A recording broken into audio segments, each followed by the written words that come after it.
So here's my router lift. As you can see, it's there. I have the C-clamp on here still because this block is being glued and it's not quite sure it's dry yet. So anyway, that's why it's there. And you can see there's the bolt. You can either go like this,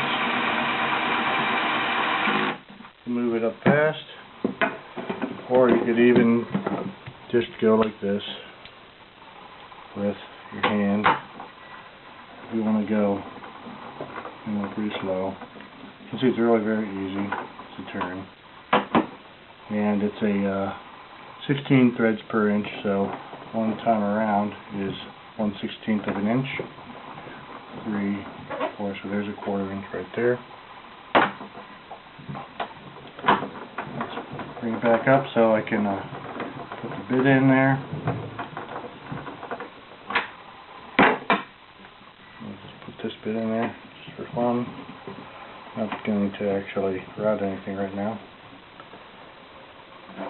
You can see it's definitely easy to get to. And we can lower it again.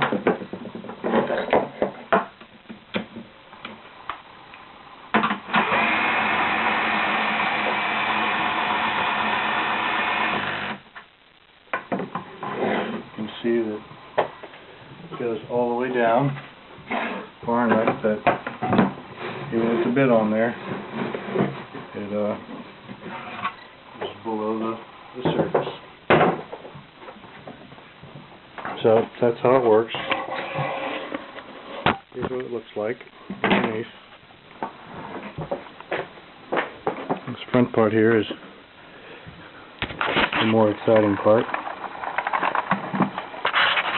Let's see.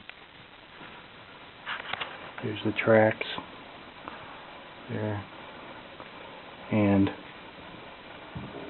the holder here. I'm going to put some holes in the bottom and the back for ventilation. The other side doesn't have a whole lot to show,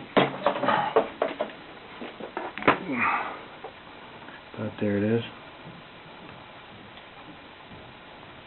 So thanks for watching.